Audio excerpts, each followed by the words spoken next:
memang sudah terjadi yang namanya perselingkuhan. Ya, bukti-buktinya sudah disampaikan oleh Risa ya. Yang sepengetahuan kita bersama memang terjadi perselingkuhan. Tinggal persoalannya adalah ini anak siapa? Apakah anak dari hasil perselingkuhan? Apakah ini anaknya Ridwan Kamil atau bukan? Itu aja tinggal persoalannya.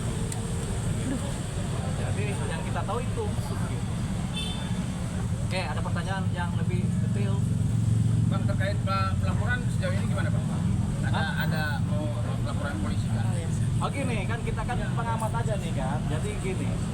Jadi seorang Lisa Mariana dengan anaknya, kemudian dia memperjuangkan anaknya, tentunya ada tendensi-tendensi yang mau dimaui oleh dia ya. Apalagi kalau dia yakin bahwasanya ini anak dari benihnya Ridwan Kamil. Jadi keyakinan ini datang dari seorang Lisa Mariana ya. Jadi kita nggak bisa kemudian menafikan keyakinan dia, karena dia seorang wanita, walaupun dia mungkin punya latar belakang yang negatif atau apa kata orang, tapi sebagai wanita naluri dia kemudian memberikan keyakinan bahwasanya dia yakin ini anaknya seorang Ridwan Kamil. Tapi bagi Ridwan Kamil dia ragu-ragu. Ridwan Kamil ini dalam keraguan-raguan, anak saya bukan ini begitu. Tapi karena dia ragu-ragu, dia kan berhitung dengan kapan melakukannya, terus kapan anak ini lahirnya, kan dihitung. Kok bulannya nggak cukup, akhirnya dia ragu-ragu. Tapi dalam keraguan-raguannya tampaknya Ridwan Kamil cukup bertanggung jawab. Kenapa dia bertanggung jawab? Karena dia kemudian menurut keterangan yang ada memberikan nafkah terhadap si anak ini. Jadi tetap Ridwan Kamil masih dalam posisi ragu-ragu, tapi dia bertanggung jawab. Itu sisi bagusnya dari seorang Ridwan Kamil. Bang, ada yang bilang ini pengalian isu Bang. Pengalian itu karena Pak Eka sendiri kan terlibat kasus korupsi Bang. Kasus korupsi itu berbeda dengan kasus perselingkuhan. Jadi nggak ada pengalian isu. Korupsi pasti akan jalan terus. Korupsi punya relnya, kasus perselingkuhan punya relnya. Jadi relnya berbeda. Jadi nggak ada pengalian ini. Tetap aja korupsi berjalan. Ini juga berjalan. Gitu. Jadi sayangnya Pak Ridwan Kamil ini menghadapi dua kasus yang berbeda dan sama-sama berat dua-duanya. Jadi harus dijalani lagi ya. Bahkan ada rencana katanya Ridwan Kamil melaporkan LM atas dugaan pencemaran nama baik. Apakah kalau mau laporin LM itu sendiri Ridwan Kamil harus tes DNA juga atau bisa serta-merta langsung melaporin LM itu? Begini, sebenarnya ini dua simalakama. Nggak dilaporkan itu seorang Lisa Mariana akan berteriak-teriak minta haknya.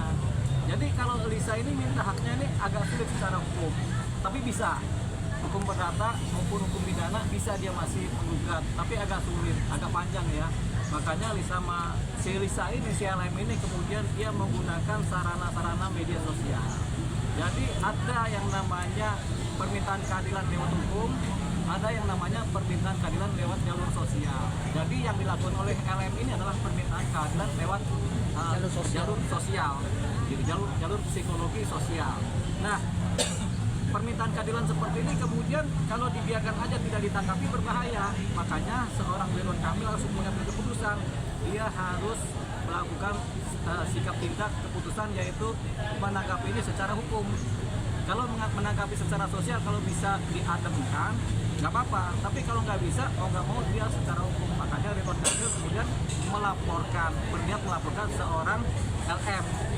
Tentu saja ini berdampak terhadap tes DNA. Ketika laporan polisi itu sampai dibikin oleh seorang Ridwan Kamil, tentunya harus dibuktikan. Kan laporannya kan pencemaran nama baik lewat undang-undang ITE. Karena laporan itu tentunya harus dibuktikan. Benar nggak ini terjadi pencemaran nama baik atau apakah ini sesuai fakta apa tidak? Nah, untuk mendapatkan fakta tentunya salah satu cara pembuktiannya adalah dengan cara melakukan konfrontir yang pertama. Yang kedua, mencari saksi-saksi. Yang ketiga, baru tes DNA. Jadi ketika laporannya adalah pencemaran nama baik, otomatis ujungnya adalah pembuktian lewat tes DNA.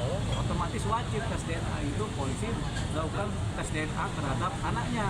Kalau tidak terbukti ini anak Ridwan Kamil, terjadilah dugaan pencemaran nama baik. Tapi kalau terbukti pencemaran nama baiknya hilang. Gitu. Dari segi hukum apa sih yang harus dilakukan, upaya apa yang harus dilakukan Bu Atalia sebagai istri sah? Bu Atalia, kalau bicara hukum saja, ini tapi kan ini nggak bisa hukum saja, kan harus ada persoalan kekerabatan keluarga, keluarga inti, keluarga besar, kemudian persoalan sosial, persoalan psikologis hubungan antar dia sebagai istri dan si Ridwan Kamil sebagai suami kan. Jadi kalau dia hukumnya saja, ya tentunya laporannya perzinahan. Tapi laporan perzinahan ini kan sudah lama. Ujung-ujungnya juga selain laporan perzinahan, laporan lagi pencemaran nama baik karena Atalia bergabung dengan Ridwan Kamil sebagai satu keluarga. Jadi tercemarkan kan. Jadi ujung-ujungnya ke situ juga. Kalau perzinahan ini persoalan udah lama, udah 4 tahun yang lalu ya. Jadi karena sudah 4 tahun yang lalu susah mencari bukti perzinahan. Tapi faktanya ada, yaitu saksinya menyatakan sendiri kami berzina kan begitu kan. Saya dengan Ridwan Kamil kata si LM. Nah itu salah satu buktinya, tapi itu agak susah ya, karena perzinahan itu harus dibuktikan hubungannya bagaimana, di kamarnya bagaimana gitu. Nah lebih masuk juga kalau dilaporkan oleh seorang istrinya Ridwan Kamil, tentunya laporannya adalah laporan pencemaran nama baik juga, kembali ke situ ujungnya. Nah kalau ke laporan hukum seperti ini, kembali lagi ujungnya harus ada tes DNA. Bang, ini juga merugikan dari pihak LM sendiri nggak sih? Artinya kan tidak ada pernikahan di antara kedua belah pihak. LM rugi nggak rugi itu relatif. Kalau kepentingannya sosial atau kepentingan ekonomi atau kepentingan hukum itu relatif ya. Jadi kalau dia sendiri meletakkan ini dalam posisi minta keadilan secara sosial, itu artinya si LM ini merasa tidak rugi. Jadi dengan begini dia sebenarnya merasa untung. Tapi Bang, yang namanya perselingkuhan itu artinya kan tidak dibenarkan oleh berbagai macam pihak gitu loh. Artinya dengan hal seperti ini, seandainya dari LM sendiri menang, apakah perempuan-perempuan yang di sana yang memang istri saya itu tidak akan berontak gitu loh dengan artinya mereka kan pasti ada rasa kekhawatiran suaminya berselingkuh gitu loh. Oh iya, sebenarnya hal seperti ini tabu untuk dibicarakan ya. Tapi ini kan teriakan-teriakan dari wanita ya. Jadi yang tabu ini kemudian kalau kita sampaikan di sini juga tabu juga sebenarnya ya. Jadi banyak wanita, banyak istri kemudian yang mengalami seperti ini, hal seperti ini. Tapi kemudian ada yang bisa menerima, ada yang bisa mentoleransi, ada yang bisa memaafkan, ada yang tidak. Kalau tidak bisa memaafkan tentunya ujungnya perceraian. Tapi kalau bisa memaafkan tentu hubungannya langgeng. Tapi hubungan langgeng ini hubungan yang sifatnya tidak seperti dulu gitu. Karena setiap ada pengkhianatan timbul rasa sakit. Kadang wanita ini sakitnya lama. Kalau laki-laki lebih gila lagi. Nggak cuma sakit, dia langsung diceraiin kalau ada yang begini-begini gitu. Makanya, Bang, kalau untuk tes DNA Bang, Ya. siapa yang lebih berkompeten sebetulnya? Apakah dua belah pihak atau salah satu pihak? kalau tes DNA, kalau pakai ilmu hukum tes DNA ya, tes DNA itu harus dilaksanakan oleh 3 pihak, anaknya, bapaknya, ibunya secara berbarengan. Harus diketahui dan ada saksi bahwasanya darahnya diambil atau apa yang diambil itu harus ada saksi, dokter atau bidan atau perawat. Dia tahu nih yang ambil ini darahnya si bapak, ini darahnya si ibu, ini darah si anak. Sementara kan tes DNA kan lewat darah dulu kan. Jadi itu harus diambil tuh masing-masing.